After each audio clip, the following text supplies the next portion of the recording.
이렇게 교회 교사 강습회를 열고 준비하시는 모습을 바라보면서 아자! 들더라고요. 한번 해볼까요? 아자! 우리 중보교회는 정말 되는 그런 교회이고, 코로나도 두려워하지 아니하고 다음 세대 아이를 살리기 위해서 정말 교사들이 한마음 한뜻으로 모여있는 것, 이것만으로도 하나님이 정말 기뻐하시는 교회라고 생각을 합니다.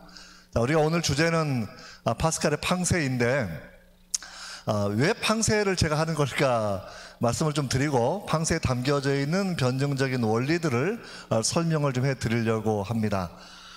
파스칼의 팡세라는 책이 아주 고전이에요. 고전.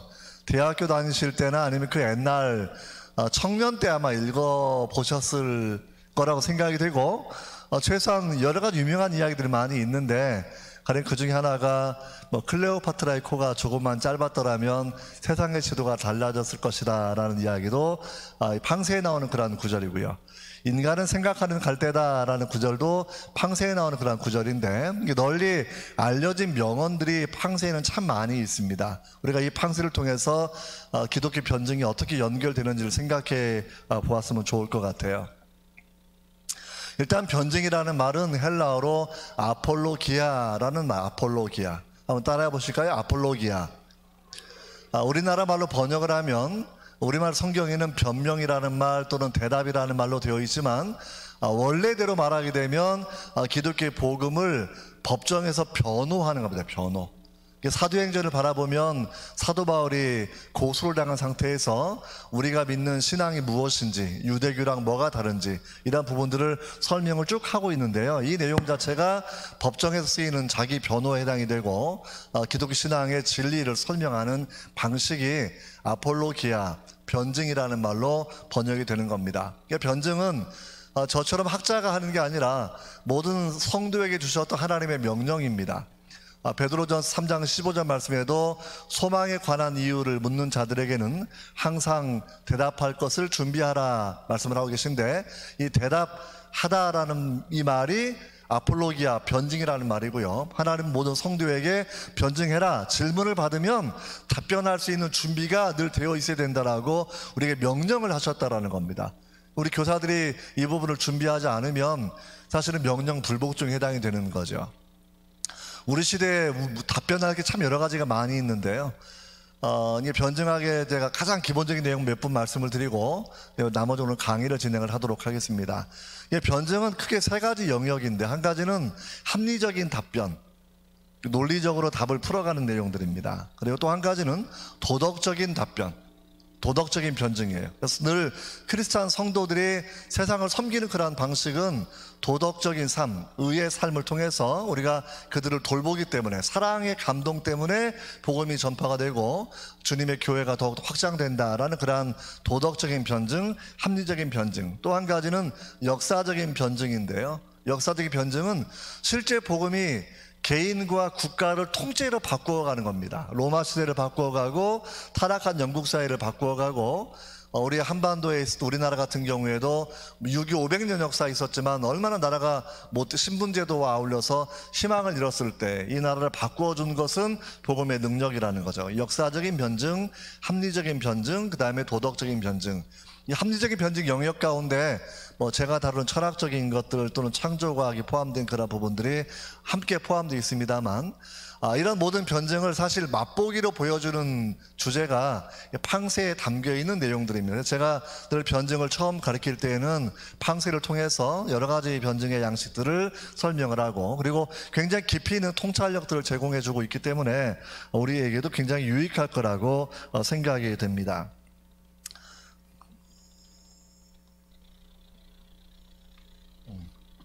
랩탑이 이걸로 해야 되겠네요. 자, 일단 제가 팡세 파스칼을 간단하게 설명을 좀 드리겠습니다. 자, 앞에 있는 사진을 보면 파스칼의 그림이 나와 있는데, 초상화가 있는데, 생긴 게 아주 우리 마음에 들죠? 너무나 평범한 얼굴이에요. 굉장히 우리가 서로 아이돌처럼 경쟁관계, 긴장감을 갖지 않아도 되고, 너무나 보는 것만으로 굉장히 개구장이 같고 편안한 그런 사람인데, 파스칼은 어릴 때 아버지가 홈스쿨링을 한 사람, 홈스쿨링. 아버지가 이제 고전어라든지 수학에도 굉장히 조예가 좀 있었고, 원래 아버지가 세관에 있는 고위 공무원, 예전에 세관 공무원이었습니다. 거의 뭐 세관장 정도 했던 사람이 생각하시면 될 텐데, 근데 이 아버지의 교육 방식 어릴 때는 고전어와 이런 말을 가르쳤지만 수학은 가르치지 않았는데, 근데 이 파스칼이 어릴 때 12살 때 혼자 놀면서 뭐 직선도 그리고 삼각형도 노는데, 이 아이가 혼자 창안했다고 좀 그렇기는 하지만 그 내용을 바라보면 유클리드 기하학 32번 명제를 당시에 혼자 가지고 놀던 애예요. 유클리드 기하학 말이 좀 어려운데 32번 명제는 삼각형 내각의 합은 두 직각의 합 180도다 이 말인데, 이걸 이제 사실은 파스칼이 12살 때 혼자 깨우쳤다고 얘기할 정도로 수학의 천재적인 내용을 가지고 있고요. 실제 이제 아버지가 얘 재능이 너무나 아까워서 수학자인 자기 친구들에게 이제 공부를 좀 하게 했는데요. 15살 때부터 수학에 대한 아주 원리들을 발견하고 발표를 하게 됩니다. 우리가 지금 배우고 있는 적분의 원리라든지 미분 적분, 고등학교 때 배우는 거 있죠? 이과에서 미분 적분, 적분의 원리, 산수 삼각형의 원리들, 또는 이제 원추 곡선론 계산 방식들. 10대 중반부터 20대 중반까지 수학자로서만 해도 정말 수학의 역사에서 엄청난 업적을 남기는 그런 사람으로 사실 활동을 했다라는 거죠. 이 파스칼이 이제 처음엔 크리스찬이 아니었는데 23살 때 예수님을 처음 믿게 됩니다. 아버지가 마차로 다니다가 사고가 나서 3개월 동안 심한 중상을 입고 누워 있는데, 아버지를 전도하던 사람이 당시에 이제 의사, 접골사들이었는데요. 이분들이 이제 그 성경적 신앙, 특별히 어거스틴의 은총 신앙을 배웠던 사람들이어서 그분이 그 두 명이 그 집에 치료하면서 팡세 그 파스칼을 전도하는 데 애를 쓰게 됩니다. 전도가 됐고, 파스칼 전도된 이후에 여동생을 전도하고 아버지를 전도하고 이제 그 집안 전체가 기독교인이 되었던 그러한 부분이 있습니다. 파스칼은 과학자로서 굉장히 이제 영민한 부분들이 있는데요. 파스칼의 이름 PA를 따가지고 압력의 단위를 지금도 왜냐하면 유체 정역학과 압력의 원리를 발견한 사람이 파스칼입니다. 파스칼은 굉장히 이제 당시 진공의 원리라든지 압력의 단위라든지 이 과학적인 영역에서도 요즘에 우리가 말하는 고기압, 저기압을 실험을 통해서 확증한 사람이 파스칼이거든요. 공기의 무게가 다르다라는 그런 부분을 실험을 통해서 확증한 그런 사람이기도 하죠. 근데 파스칼이 이제 23세 때 예수님 믿고 난 이후에는 삶이 변화되지는 않았습니다. 여전히 사교클럽에 나가기도 하고 여전히 그렇게 이제 좀 고급스러운 삶을 살기도 했는데, 31살에 이분이 완전히 변화가 돼요. 이 그림은 이제 당시 20대 초반에 전자계산기와 같은 것을 만들었죠. 우리 동양에서는 주산 쓰고 있었을 때 350여 년 전에 이분이 뭘 만들었냐면 4가지 화폐가 자동으로 계산되는 자동 계산기를 만들게 됩니다. 거의 장우영의 물시계 같이 아주 정교한 기계 중에 하나가 되는 부분이고요. 굉장히 이제 화폐를 계산하기 쉽게 해주는 그런 아주 뛰어난 기계로 알려진 그런 내용이기도 합니다. 아무튼 이런 부분이 있었고, 근데 31살의 파스칼이, 제가 이제 파스칼을 오늘 제가 4가지를 말씀을 드릴 텐데, 한 가지가 뭐냐면 신의 임재 경험이라는 부분입니다. 신의 임재 경험. 31살에 2시간 반 동안에 하나님의 은혜를 경험한 적이 있어요. 보통 우리가 메모리얼, 비망록이라고 소개되는 그런 부분인데, 제목은 불이라고 쓰여 있고 평생 자기가 경건의 비밀로 간직했던 그런 내용이기도 합니다. 그래서 철학자들과 과학자들의 하나님이 아니라 아브라함과 이삭과 야곱의 하나님을 본인이 만나게 되고 예수 그리스도의 대속의 은혜를 직접 경험하게 되면서 정말 신비로운 신앙의 체험으로 깊이 들어가게 되어서 주님께서 자기 마음 가운데 여러 가지를 말씀하시는 그런 내용들을 글로 남겨놓은 그런 부분이 여기에 있거든요. 기독교 신앙 체험의 특징은 여기에 분명히 있는데, 사실 이제 이 신앙 체험만 해도 제가 따로 1시간 강의를 따로 해야 돼요. 왜냐하면 가끔은 불교나 무당이나 힌두교나 요가나 신앙 체험이 있어 보이는데 우리랑 뭐가 틀린 겁니까? 라고 물어보신 분들이 가끔 있기 때문에 제가 이제 사실은 다른 종교도 황홀경 같은 거는 가끔 있습니다. 그 자체가 그 종교가 옳다라고 말하는 게 아니에요. 사람이 감성과 영성이 있기 때문에 여러 가지 잘못된 그런 경험을 분명히 할 수가 있는 거죠. 무당처럼 신내림 받는 사람 같은 경우에도 빙의가 되면서 가지는 느낌들이 있으니까. 근데 우리가 이제 기독교 신앙 체험의 가장 중요한 특징은 사실 거룩함의 경험. 나의 하나님을 경험했다라는 그런 표현은, 기독교는 자신의 죄악에 대한 무거움을 깨닫게 됩니다. 그리고 인격 있는 하나님이 나랑 사랑의 관계가 되어서 나의 죄를 용서해 주시는 분이라는 이 엄청난 대속의 은혜를 느끼게 되고, 그리고 신의 존재를 경험한 그 이후에 크리스찬들의 체험의 방향성은 성화라는 방향성으로 나가게 되어 있습니다. 이 부분이 왜 중요한 거냐면, 다른 종교는 어떠한 느낌은 있지만 체험을 주는 신이 힌두교는 원래 존재하지 않습니다. 힌두교의 신은 원래 브라만이라는 그 신이 원래 있는데요, 브라만의 신은 인격이 있는 신이 아니라 우주랑 동일시되는 신이에요. 비인격적 신. 그러니까 비인격적인 존재이기 때문에 사람에게 인격과 인격의 만남을 주는 체험을 원래 줄 수가 없죠. 요가라고 하는 방법을 통해서 어떤 체조 비슷한 혹은 명상음악을 틀어놓고 결국 이제 우주랑 내가 하나가 되는 체험을 힌두교가 강조하고 있는데, 요가를 통해서 그런 부분은 거룩함의 체험은 아니고, 실제 우리가 요가를 연구해 보면 쿤달리나라고 얘기하는데요, 내 꼬리뼈에서부터 목뼈까지를 뱀으로 봐요. 뱀의 형상이 내 안에 신성화되는 것을 추구하는 것이 요가의 기본적인 사상이라는 겁니다. 물론 우리나라 체조 요가는 약간 다른 맥락이라고 여러분들이 얘기를 하고 있지만, 종교로서의 요가와 힌두교는 성경과 전혀 어울리지 않는 그런 부분이고, 일단 그런 모든 내용들이 기독교처럼 사랑이 있는 거룩한 하나님이 주는 그런 체험이 아니라 내 안에 있는 뱀의 능력을 강화시켜 나가거나 우주랑 하나가 되면서 내 쉽게 말하면 뇌파를 다운시켜서 느끼는 황홀경 정도일 가능성이 제일 많다라는 걸 간단히 생각해 보게 되는 겁니다.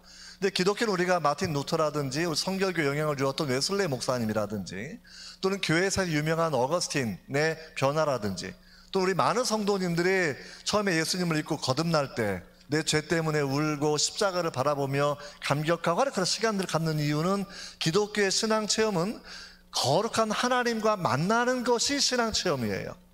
그래서 제일 먼저 죄에 대한 각성, 죄를 용서하시는 그 은혜, 그리고 우리가 살아가는 명확한 성화라는 그런 목적, 성화는 내 말과 언어와 내 말과 행동과 마음이 그리스도를 닮아가는 그런 부분입니다.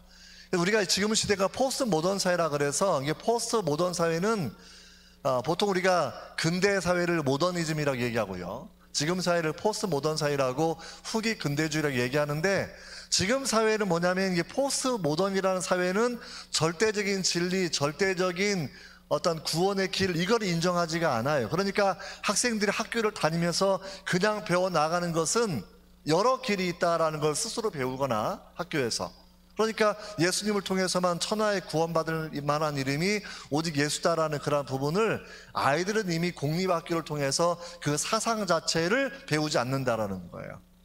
굉장히 심각한 그런 문제입니다.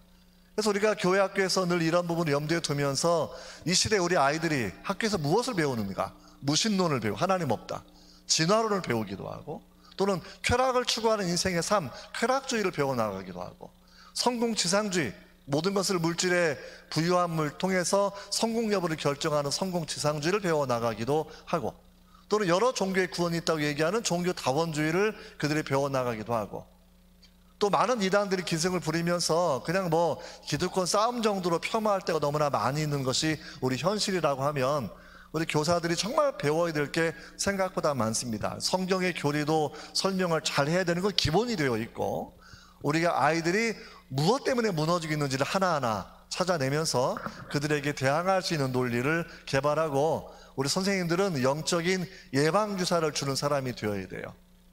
교회 학교에서 중부교에서 12년을 다니게 되면 그런 세상의 헛된 신화에는 무너지지 않도록 하는 그러한 예방주사를 분명히 주어야 된다라는 그러한 마음을 여러분들이 가지면 제일 좋을 것 같습니다. 그러니까 제일 처음에 한번 드리고 싶은 이야기는, 정말 기독교의 신앙체험, 이 부분은 포스트 모던 사회에서 나름대로 여러 사람들이 자기의 주관적인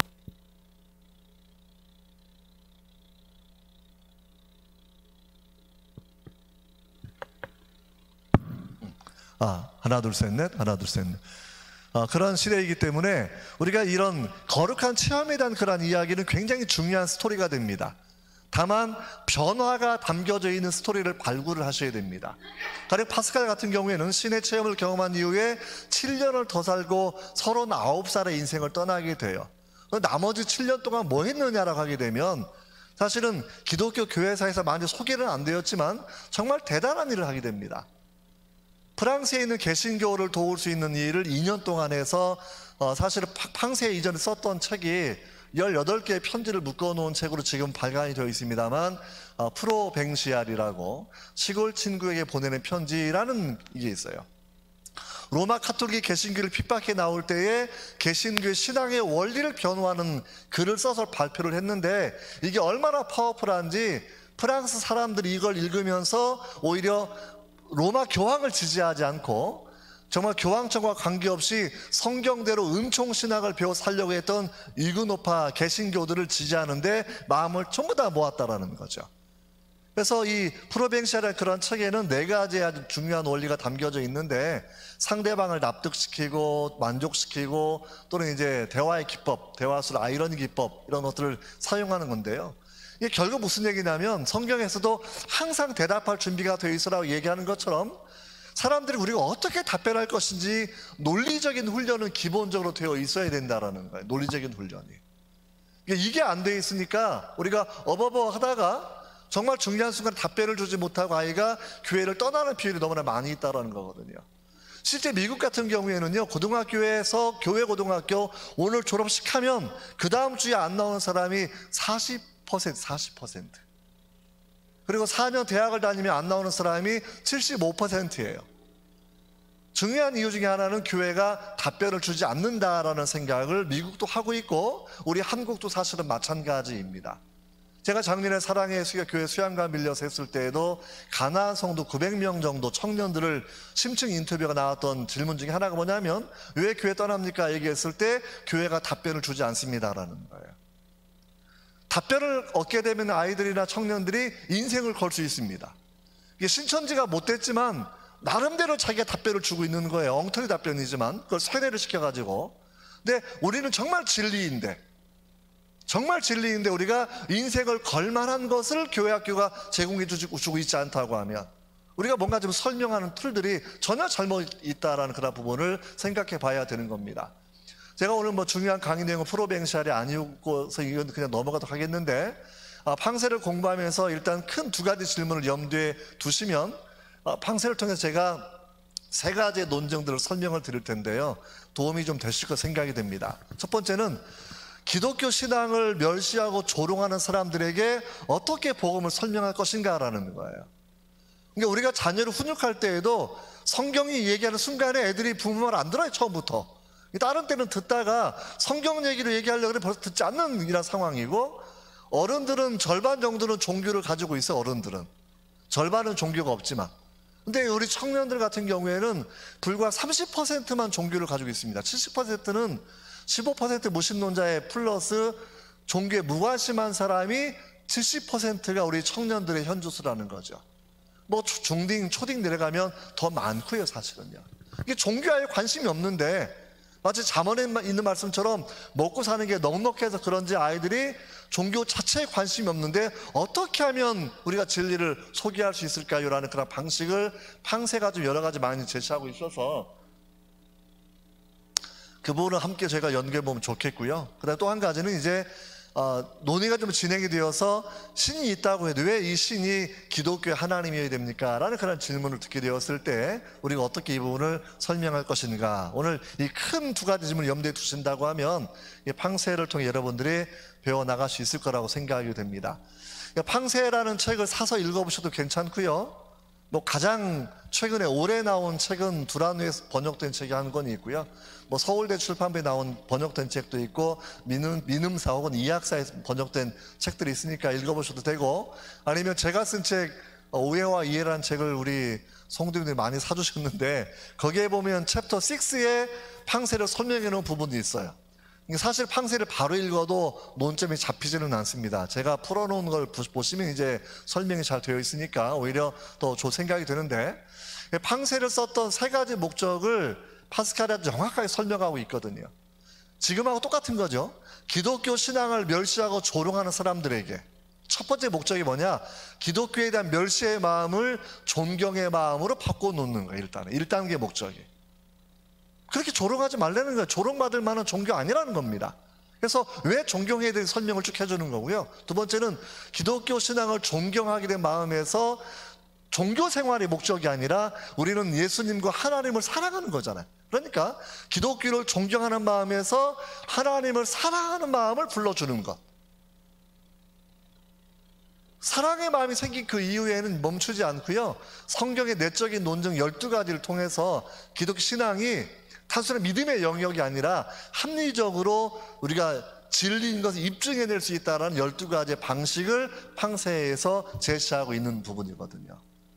그래서 이런 이 팡세가 깊이 읽어보면 정말 굉장한 책인데, 저는 가끔 왜 이렇게 좋은 책이 한국에 알려지지 않았을까라는 생각도 정말 가끔 해보고, 저도 철학 공부를 쭉 하고 평생 살아왔습니다만 파스칼의 팡세를 철학 공부할 때 읽어본 적은 없습니다. 그냥 뭐 연애할 때 좀 잠깐 몇 구절 본 정도였지 사실은 깊이 읽어본 적은 없었는데, 정말 기독교 철학이 대단한 부분이 이 책이구나 생각을 하고, 제가 뒤늦게는 이 부분을 많이 발굴을 해서 가능하면 여기저기 소개를 좀 많이 하고 다니려고 노력을 그렇게 하고 있습니다. 자, 팡세의 구성 요소는 1부와 2부로 구성되어 있는데, 1부는 팡세가 왜 기독교 책인데 이렇게 인류에 고전되었나요? 사람들이 물어봐요. 왜? 기독교 책, 뭐 우리가 두란노, 규장, 출판사가 있습니다만 세상 사람은 아예 사지를 않아요. 기독교 책이라 그러면 교인들이 사는 거지. 제가 그러니까 책이 좀 덜 팔려도 일반 출판사에서 제 책을 낸 이유도 뭐냐면, 변증은 원래가 일반인을 대상으로 제가 논증을 전개해 나가는 과정이어서 그냥 일반 출판사에 책을 낸 거죠. 동명사라는 출판사가 뭐 크진 않지만 우리나라에서는 역사가 5번째 된 오래된 출판사입니다. 한 2,000권 정도의 책을, 일반 책을 낸 그런 출판사인데, 아무튼 왜 일반인들에게 고전이라고 알려져 있느냐 하면 팡세 일부예요. 일부 때문에 그런. 일부는 뭐냐면 인간 현상학 혹은 인류학이라는 그런 부분인데요, 인간이 무엇인지를 설명해 주는 거예요. 성경 얘기에 전혀 나오잖아요. 인간이 얼마나, 쉽게 말하면 이런 내용들인데, 인간이 얼마나 비참한 존재인지, 인간의 본성이 무엇인지, 우리가 얼마나 권태로움을 느끼는 존재인지, 인간이 얼마나 휘임지컬 변덕스러운 그런 존재인지, 이거를 설명을 쭉 하는 부분인데, 이거는 신앙과 관계없이 읽어나가면 누구나 동의한다라는 겁니다. 그거를 설명을 좀 드려볼게요. 이게 어떻게 구성이 되어 있냐면, 모레 파스칼의 팡세는 19세기, 20세기 중반에 나왔던 실존주의 철학보다 300년 앞서 나온 철학 사상입니다. 300년 앞서서 무엇을 주목하고 있냐면, 인간은 사형수와 같은 존재라는 거예요. 이게 당시에 기독교를 조롱하는 인본주의자들이나 근대 철학자들이나 근대 과학자들이나 귀족들이나 사교클럽 사람들에게, 다시 말하면 좀 돈 있고 지식이 있고 부족함이 없는, 당시에도 잘 사는 사람들이잖아요. 그들에게 어떻게 복음을 전할 거냐 했을 때 처음 컨택 포인트가 뭐냐면, 사람은 죽는 존재라는 것을 이야기해 주는 겁니다. 우리 한국 사회가 소득 지금 뭐 1인당 3만 불 넘어가니까 꼭 잠언처럼 하나님을 잊어버려요, 기본적으로. 왜? 너무나 재미있게 살아가는 사회라는 겁니다. 그럼 우리가 이런 시대에 어떠한 접근 전략이 필요하냐 얘기했을 때, 인간의 삶이 유한한 것을 직접 다이렉트로 치고 들어가는 전략이 필요하다는 거죠. 팡세 읽어보면 이렇게 질문을 던져요. 당신 인생이 일주일 남았으면 어떻게 할 겁니까? 일주일 남았으면. 이걸 비유적으로 표현하는 것이 인간은 사형수와 같은 존재다라는 거예요. 이 사형수가 이렇게 모여 있는데 쇠사슬 차에서 묶여 있는 거예요. 이게 어제 나갔다가 안 돌아온 사람은 사형을 당한 겁니다. 일주일 있다가 나도 사형을 당하게 돼 있는 거, 쉽게 말하면. 그럼 이제 이 상황 가운데서 무신론자가 얼마나 어리석은지, 그리고 사람은 무엇을 생각해야 되는지를 지금 팡세에서 파스칼 설명해 주고 있는 거예요. 첫 번째, 무신론자들은 진짜 무식한 인간들이라는 겁니다. 왜? 사람은 태어나면서 응아하는 순간부터 삶에 대한 욕구를 가지고 있어요. 그렇죠? 그러니까 우리가 뭐 어떤 사람이 입에서 뭐 죽자 말이 나와도 죽는 사람 없어. 기본적으로는 사람은 삶에 대한 욕구를 가지고 있는데, 그러면 이 죽음이라고 하는 것은 사람의 삶의 욕구, 생존의 욕구를 중단시키는 거기 때문에 이건 인간의 본성에 굉장히 중요한 문제입니다. 그리고 죽음 이후에 내 존재가 존재할 것인지, 불멸의 단위로, 아니면 존재가 없어지는 것인지를 생각을 해봐야 되는데, 문제는 무신론자들은 죽어보지도 않았는데 죽은 이후에 아무것도 없다고 너무나 큰 소리 치면서 가리킨다라는 거죠. 죽어보고 나서 얘기하는 게 아니잖아요. 아무도 안 죽어봤는데 죽으면 아무것도 없는 거야 이렇게 얘기하고 신앙을 조롱하고 있는데, 그것은 인간의 철학으로 말하면 생득적 관념이에요.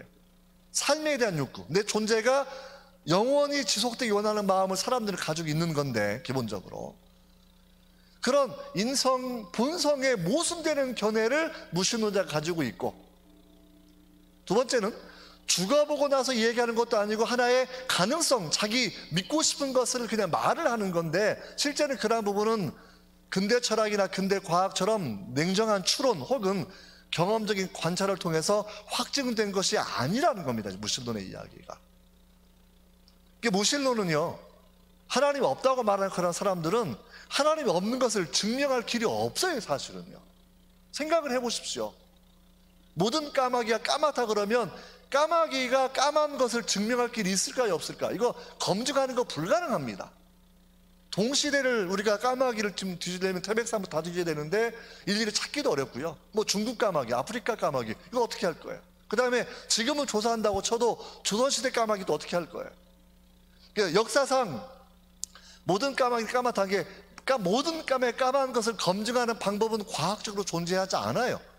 하나님이 없다고 말하는 것은 논리학으로 전칭 부정인데 이것을 증명할 길이 없어요. 왜? 은하계만 해도, 우주에 몇 개의 은하계만 해도 과거도 갈 수도 없고 미래도 갈 수도 없고, 이게 하나님이 없는지를 말하는 게 너무나 불가능하다는 거죠. 그 불가능한 것을 믿는 사람들이 무신론자들이라는 거예요. 근데 기독교도 쉬워요. 왜? 하나님 만난 사람의 이야기가 있으니까. 우리는 하얀 까마귀가 있더라, 내가 봤어, 이거 하나의 케이스만 있으면 모든 까마귀는 까맣다라는 것은 완벽하게 부정되지 않습니까? 그래서 논리적으로는 무신론이 유신론보다 믿음이 더 커요. 사실은요. 우리는 증거라도 있고, 기도응답 받은 사람, 주님 만난 사람, 부활을 경험한 사람, 부활한 예수님 만난 사도 바울처럼. 무신론은 그게 없잖아요. 왜? 신이 없으니까 경험도 없는 거고 사실은. 근데 증명할 방법도 과학적으로 없는 거고, 그걸 믿는, 어쩌면 무대포로 믿는 게 무신론이라는 것, 파스칼이 그렇게 설명을 해주고 있는 겁니다. 그냥 그렇게 믿고 싶은 거라는 거지, 어떠한 증거도 없이 기본적으로. 그리고 만약에 죽음이 피할 수 없는 문제라 그러면 죽음 이후에 삶이 지속되는지 여부는 정말 중요한 문제인데, 진짜 중요한 문제는 처음부터 자기가 단념을 했기 때문에 생각을 안 하는 거고요, 이 땅에서의 그냥 사소한 문제 가지고 지지고 볶고 살아가는 거니까 정말 중요한 문제는 무관심하고 가장 중요하지 않은 문제에 대해서는 큰 관심을 가진 참 바보 같은 사람들이 무신론자들이다라는 그 비판을 이 대목에서 지금 하고 있는 겁니다. 여러분, 우리 청년들도 마찬가지, 학생 마찬가지인데, 인생의 끝을 가르쳐주면, 잠언도 마찬가지지 않습니까? 지혜로운 자는 초상집에 가는 거예요. 잔치집에 가는 것이 아니라. 초상집에 가면 인생을 알게 돼요. 한국은 무덤이 좀 떨어져 있는데, 제가 미국에서 있었을 때는 무덤이 동네마다 함께 있거든요. 교회 앞에도 있고 같이. 그러니까 스트레스를 받으면 어디 가느냐? 묘지 사이를 걷는 거예요. 인생이 뭘까? 죽음이 뭘까? 라는 그런 부분들. 그러면 뭐 뜨거웠던 감정들이 다 가라앉고 아주 냉철한 분석이 다시금 시작이 되는 거거든요. 성경의 교훈은 죽음을 깨닫게 해주는 겁니다. 죽음을 직면하면 사람이 인생을 제대로 살 수 있는, 우리 장순웅 우리 한동대 총장님 같은 경우에도 고등학교 때 저희 전교 뭐 1등하고 뭐 그러면서 인생의 회의를 느낀 거 뭐냐면, 내가 1등하면 뭐 할 거냐라는 거야. 좋은 대학 가고, 그 다음에 뭐 좋은 직장 가고, 박사학위 받고 돈 많이 벌다가 어차피 죽는 거면, 죽어서 끝이면 굳이 뭐 인생을 몇십 년 살고 죽을 게 뭐 있을까? 빨리 죽을까? 이런 생각을 본인도 고등학교 2, 3학년 때 했다고 얘기를 하더라고요, 저한테. 요즘 많은 문화는 죽음을 너무나 가볍게 여기는 문화들 많이 나와 있습니다. 정말 죽음은 중요한 문제입니다.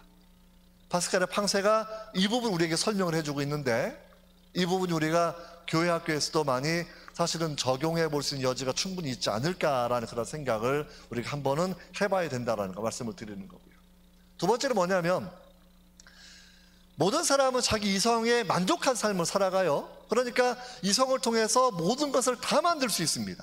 뭐 비행기도 만들 수 있고, 쉽게 말하면 엄청난 일을 과학적으로 많이 할 수도 있고. 그래서 이 이성 만능주의는 어디서 나오는 거냐라고 하면, 근대 철학의 아버지였던 데카르트라는 사람이 나는 생각한다, 그러므로 나는 존재한다, 이런 유명한 얘기를 하거든요. 들어보셨죠? 한번 따라해 보세요. 나는 생각한다, 그러므로 나는 존재한다. 이게 정말 교만한 말이에요. 교만한 말 사실은요. 이 말을 하는 사람은 내 이성으로 모든 것을 만들어낸다고 하는 그런 신념 있는 사람들입니다. 23세였던 파스칼이 당시 54세였던 데카르트를 직접 만나게 됩니다. 그리고 나서 이제 바로 데카르트의 철학이 허점을 짚어서 비판을 하기 시작하는데, 이 이성을 강조하는 데카르트의 철학은 사람들에게서 하나님을 뺏어가는 철학이라고 처음부터 얘기를 해요. 왜냐하면 생각하는 것은 생각 자체가 중요한 게 아니고요, 자녀 교육할 때 마찬가지죠. 이놈아 잘 생각해 라고. 그렇죠.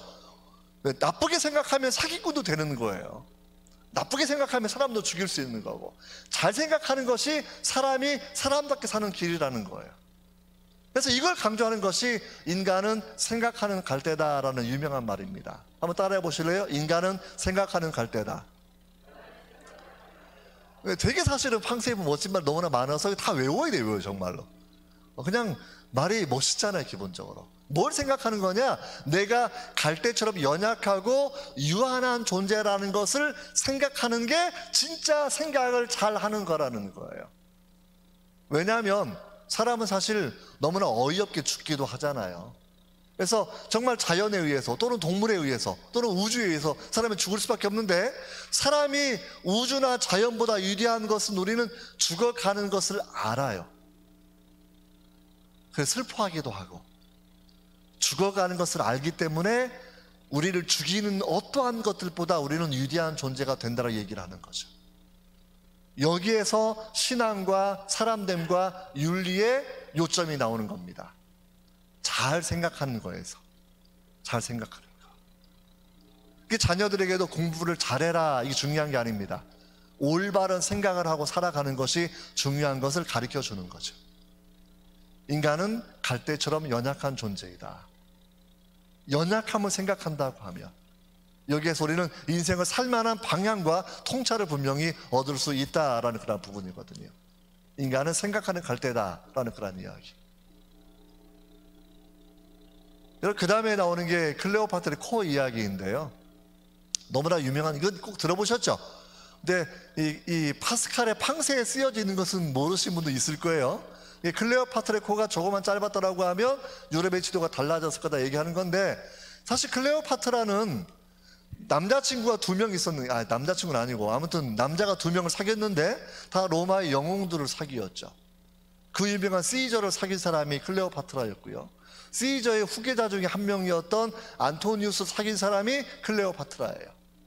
시저의 아들도 있었다는 소문도 있고, 안토니우스를 통해서 이제 자녀가 있었다는 건 거의 역사적인 사실이니까 아주 분명한 내용이지 않습니까? 클레오파트라는 구약성에 나오는 것처럼 바로예요, 바로. 남동생과 함께 공동 바로가 되었는데, 권력 투쟁에 밀려가지고 쫓겨나 있었을 때에 이집트를 방문했던 시저를 만나게 되면서 권력의 회복을 꿈꿨던 여인이기도 합니다. 그 사랑은 권력 지향적이에요. 사랑은 팔레스타인 땅 전체를 선물로 얻는 거예요, 전쟁하지 않고. 아무튼 그런 사랑을 했던 사람인데, 시저가 로마로 돌아간 지 몇 년 되지 않아서 암살을 당하게 됩니다. 그럼 최소한 자기와 아들이 있는데 무언가 좀 유산을 남겨주어야 정상인데, 사실은 어떠한 유산도 남겨두지 않죠. 시저는 로마 시민들에게 요즘 돈으로 100만 원씩 나눠준 거하고, 나머지 모든 것들은 양자 옥타비아누스에게 다 남겨줍니다. 옥타비아누스가 성경에 나오는 황제예요. 다윗 베들레헴에 가서 고향 가서 호적을 해라라는 명령을 예수님 태어날 내렸던 황제 있죠. 성경에 아구스토 황제가 이 옥타비아누스라고 시저의 양자가 양자. 그러니까 우리 성경적 맥락에서 연결되는 그런 사람이라는 거 사실은요. 근데 아무튼 제가 그 긴 이야기를 할 시간 없고, 중요한 건 옥타비아누스가 시저 죽은 다음에 거대한 군대를 물려받게 되면서 가장 강력한 로마의 지도자였지만, 시저의 양자랑 권력 투쟁에 밀려서 결국은 자살로 생애를 끝내게 됩니다. 근데 그 이야기를 듣고 나서 클레오파트라도 자살로 생애를 끝내게 되거든요. 무슨 얘기를 드리고 싶은 거냐면, 요즘 시대의 화두는 사랑이에요, 사랑. 결혼은 중요한 건 아니지만, 그렇죠, 사랑이라든지 로맨틱, 로망, 이런 부분들 강조하는 것들. 그래서 이런 사랑이 인간을 행복하게 해주는 것이 아니라 어쩌면 정말 사소한 이유로 사랑이 무너지게 되는 계기를 설명해주는 그런 부분들. 사랑이 다가 아니라는 거예요. 연애가 다가 아니라는 거예요. 얼마나 사소한 이유로 인생의 가장 중요한 마음의 동력이 무너질 수 있는지, 이거를 설명해 주는 과정이 팡세에 담긴 그런 내용들입니다. 많은 사람들이 때로 성경 중에 사랑을 하시는 그런 분들도 있습니다만, 그렇지 않고 좌절과 실패를 하시는 많은 분들도 있지 않겠습니까? 이 사랑의 진면목을 보여주면서, 코로세유라는 프랑스어인데요, 얼마나 사소한 이유로 이런 정말 중대하게 생각했던 사랑이 무너지게 되는지를 보여주는 방식, 이것이 당시 파리에 있던 귀족 사회에 전하는 파스칼의 그런 메시지입니다. 왜냐하면 클레오파트라는 당시에 연극 공연이 되던 그런 부분이에요. 오페라처럼 맨날 파리에서 이게 열렸는데, 아니야, 클레오파트라는 그렇게 너희가 추앙할 사람이 아니야라고 얘기하면서 사랑의 허망함을 보여주는 예로 사용하고 있다는 그런 부분. 여기 이제 팡세의 특징은 시대의 흐름들을 짚어내는 겁니다. 사람들로 하여금 헛된 것에 만족하고 살지 않게 만들어주는 부분이죠. 또 한 가지는 뭐냐면 원죄 이야기인데요, 아주 굉장히 중요한 얘기예요. 뭐냐면 조선시대에도 폐위된 왕이 있지 않습니까? 폐위된 왕, 단종이라는 왕이 있는데 제일 불쌍한 왕이죠. 할아버지가 세종대왕이고 아버지가 문종대왕이고 삼촌이 세조가 되는데 뺏겨서 이제 결국 노산군으로 강동되었다가 영월에서 암살을 당하고 죽지 않습니까? 영월에 많은 사람이 살고 있었지만 노산군으로 강등되었던 단종만 비참하게 느껴요. 왜냐하면 자기는 경복궁에서 살아온 경험이, 왕으로 살아온 경험이 있다는 거죠. 왕으로 살아왔기 때문에 영월의 삶은 비참한 삶이 되는 겁니다. 근데 경복궁에서 왕으로 살아보지 않은 사람은 영월의 삶이 그냥 자연에서 적응해서 사는 그런 삶이었겠죠.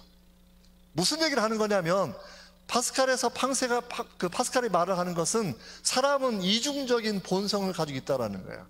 한 가지는 죽음과 질병과 유한성을 바라보면서 너무나 비참함을 느낍니다. 비참함을 느끼는 것은 반대로 비참함에 비교하게 된 위대함을 본인이 상정을 따로 하고 있는 거죠. 죽지 않아도 되는 순간들, 하나님과 함께 했던 행복한 시간들. 그래서 인간은 비참함과 위대함 두 가지 본성을 함께 가지고 있는데, 이 두 가지 본성을 풀어주는 유일한 종교는 기독교라는 겁니다. 왜냐하면 불교나 힌두교나 이슬람교는 원죄를 가리키지를 않아요. 원죄를 가리키지 않으면 인간이 비참해야 되는 이유를 설명할 논거가 하나도 없는 거예요. 논거가.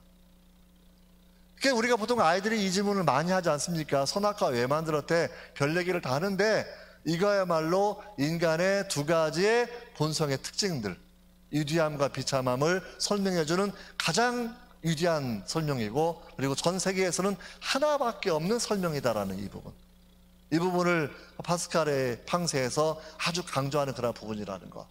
그래서 이런 설명의 틀을 가지고 있으면, 선악과 사건 우리가 설명할 여러 가지 논문가가 많이 있습니다만, 그래도 아무튼 굉장히 우리 학생들에게도 재미있게 인간의 어떤 심리적 차원에서 설명할 틀이 주어질 거라고 생각할 수가 있습니다.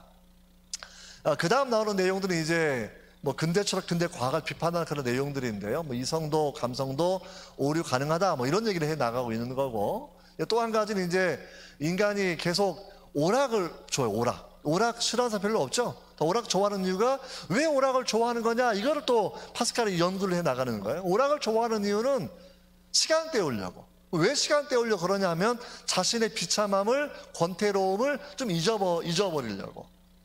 근데 잊어버리는 게, 사실은 오락을 하는 게 사람을 더욱더 비참하게 만든대요. 왜? 오락이 없으면 사람은 진지하게 자기 인생을 성찰해 볼 수는 있습니다. 근데 워낙 게임이 이게 폰에 게임이 많이 깔려 있으니까 애들이 인생을 생각할 겨를이 없는 거예요. 그냥 하루 종일 게임하고 인생 살다가 그렇게 하루가 가고 이틀이 가고 그냥 스마트폰에 중독돼서 많은 사람이 살고 있지 않습니까? 중독돼가지고. 대학생도 많이 중독, 대학생들도. 미국의 정말 좋은 학교가 스탠포드라는 대학교예요. 스탠포드 정말 좋은 학교죠. 그 학교 신입생 중에 약 35% 정도가 폰에 중독된 애들이에요. 과제 때문에 폰을 하는 게 아니라 그냥 게임에 중독돼 있는 아이들. 이게 전 세계적으로 굉장히 심각한 문제거든요. 이게 폰에 중독되면 뭐가 생기는 부작용이 많이 있느냐 하게 되면 윤리적 의식, 현실감들이 많이 떨어지게 됩니다. 현실감들이. 그럼 나중에 거기에서 아주 심각한 미래의 범죄가 나올 수 있어요.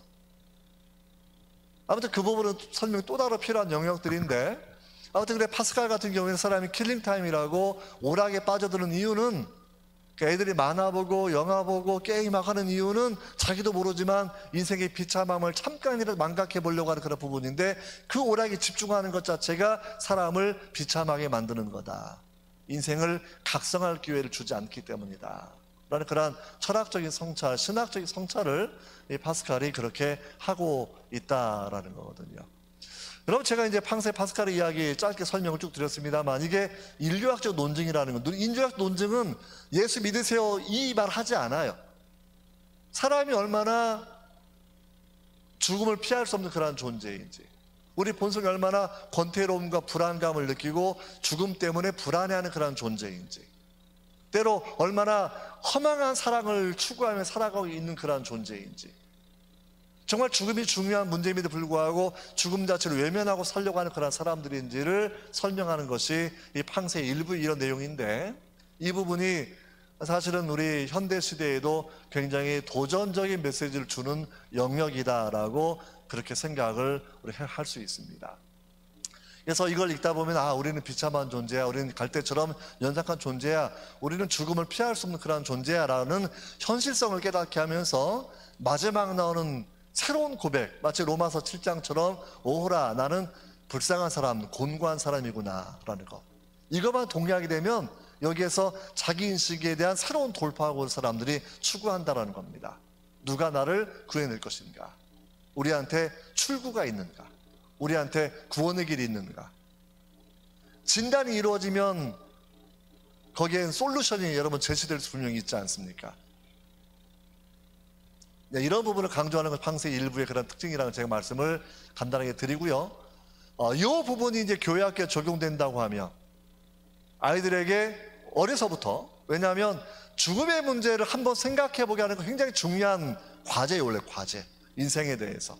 그래서 인생이 무엇인지, 그리고 왜 사람은 죽을 수밖에 없는지, 왜 인간의 본성은 우리가 유지한 존재이기도 하고 비참한 존재가 되기도 하는 것인지, 이런 부분들을 심사숙고해 준다고 하면 그 다음에 조금 더 우리가 진행될 수 있는 여지가 있을 것이라고 생각할 수가 있습니다.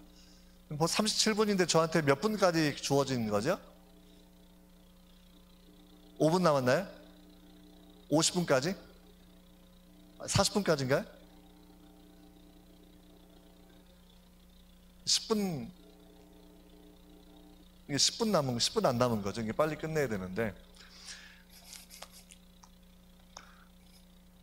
시간이 너무 빨리 가죠. 그래서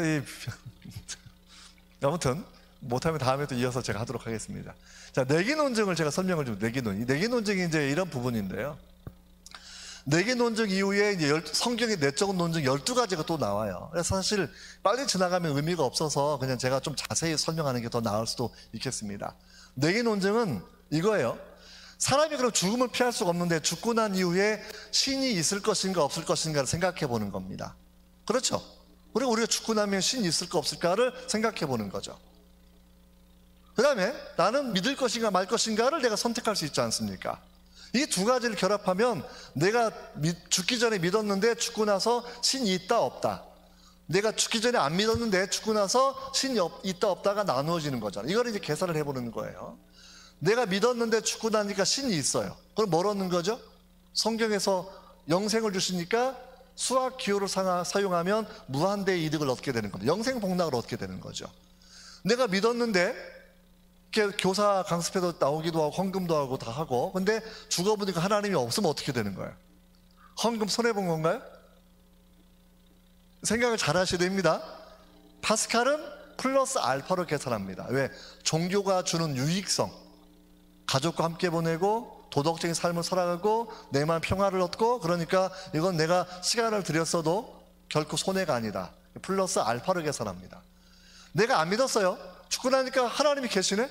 그러면 진짜 이거는 꽝이죠. 마이너스 무한대, 지옥 가는 거니까 마이너스 무한대. 내가 안 믿었는데 죽고 나니까 무신론자가 말한 것처럼 아무것도 없어요. 그럼 이건 제로, 얻은 것도 없고 손해본 것도 없고. 그러면 내가 믿었을 때 얻는 거 합계를 계산해 보는 거죠. 무한대 플러스 알파가 돼요. 안 믿었을 때에는 마이너스 무한대가 되는 거예요. 마이너스 무한대. 여기서 뭘 얘기하는 거냐면 파스칼이 이걸 사람의 또 다른 기본적인 본능을 얘기해요. 돈 싫어하시는 분 있어요?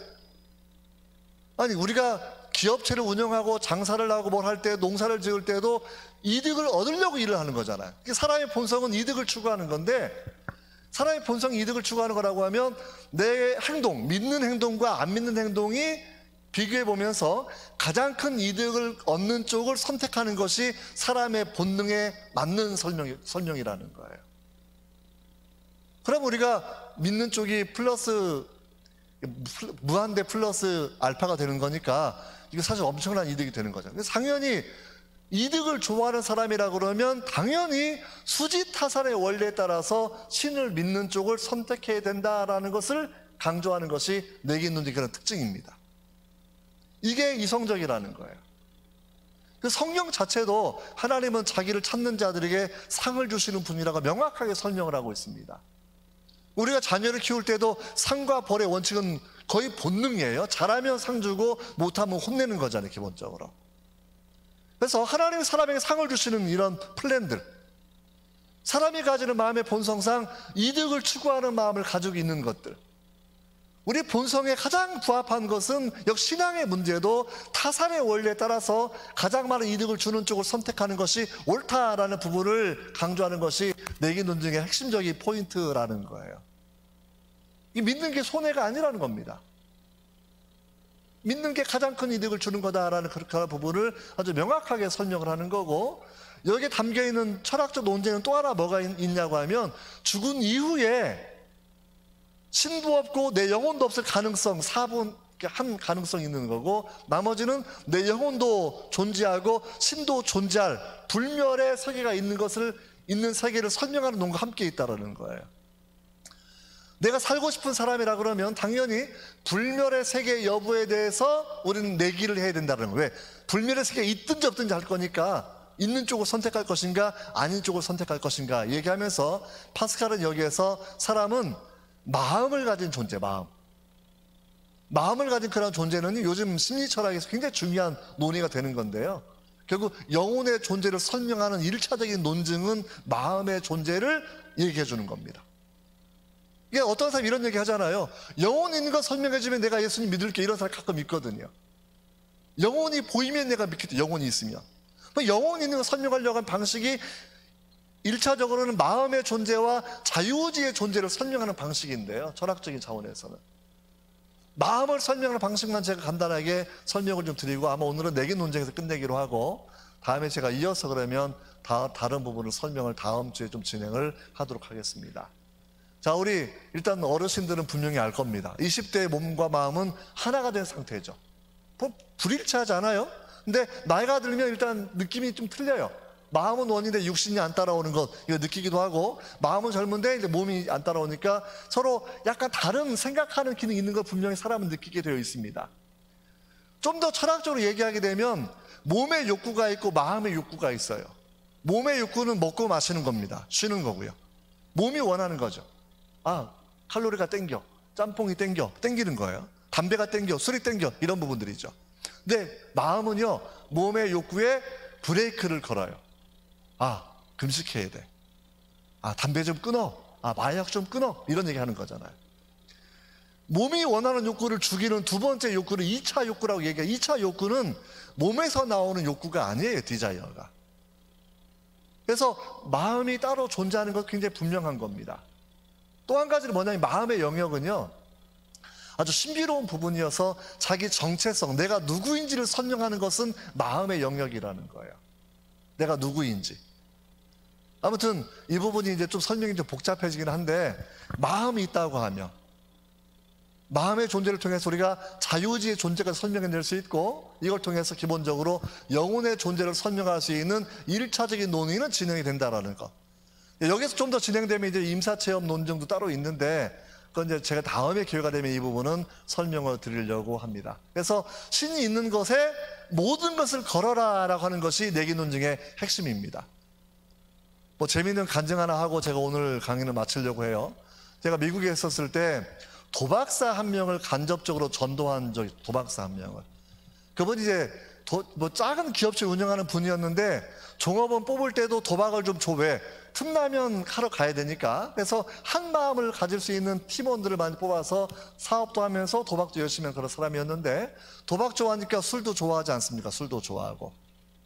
그래서 한번 이혼했다가 다시 본분이랑 또 재혼하기도 하고. 근데 음주운전이 3번 걸려서 추방재판을 남겨둔 사람이에요. 추방재판. 사업하다 돈은 좀 모았으니까 변호사를 3팀을 사가지고 추방당하지 않으려고 애를 쓰고 있는데, 변호사들의 최고의 목적은 뭐였냐면 밤에는 3개월 동안 교도소에 구류 살고 낮에는 사업을 사업할 시간을 부여받는 거였어요. 근데 제가 이제 그때 왜 그분을 알게 됐냐면, 이제 저한테 전화하신 분이 도박한 그 사람을 전도하고 싶은데 어떻게 좀 전도할 수 있습니까? 교회를 가끔 오는데 오면 목사님, 장로님이 혼낸다고 해서 교회를 더욱더 안 오려 그런다고. 뭐 그러면 안 되지, 막 자꾸 혼내니까. 술 먹지 마, 이혼하지 마, 도박하지 마, 그러니까 그게 싫어서 교회 이제 안 나오는 거죠. 그래서 제가 이제 주님 주시는 지혜가 마음에 들어가지고, 혹시 다음 주에 그분이 교회 오게 되거든 이렇게 얘기를 하라 그랬어요. 김 사장, 할 말이 있어. 그럼 이제 올 거 아니에요. 이제 왜, 이 양반도 사업하는 사람이니까, 서로 사장끼리니까. 그러면 이제 중요한 생각 올 텐데, 김 사장 한번 해볼래? 그러면 그 사람이 눈을 크게 뜰 거라고. 그러면 다 걸어야 돼. 또 이렇게 말을. 제가 이제 단어를 가르쳐. 한번 해볼래? 다 걸어야 돼. 그럼 그 사람이 뭔데 형님? 물어볼 거라고. 자네 회사에 연 수입이 얼마야? 그거 다 걸을 수 있어? 물어보면 그 사람이 더 눈을 크게 뜰 거라고. 자네 인생도 한번 걸어볼래? 한번 확 해볼래? 그럼 그 사람이, 형님 나 진짜 하고 싶어요. 막 도박하는 사람 그 맛을 알거든요. 처자식도 다 걸고 싶은 게 도박이에요. 도박 원래가. 그래서 다 건 거에 대해서 본인이 도박을 동의를 하는 겁니다. 그러면 한 번 뜸을 들이셨다가 형님 뭔데요? 라고 몇 번 묻거든 귀에다 대고 조용히 이렇게 얘기하라 그랬어요. 포기하지 말고 예수 그리스도에게 한번 인생 걸어볼래? 그거를 말을 하라 그랬거든요. 근데 정말 그 다음 주에 그분이 교회에 왔어요. 근데 이렇게 이미 제가 알려준 대로 대화를 진행을 했는데, 마지막 순간에 한번 걸어볼래? 예수님에게 네 모든 것을.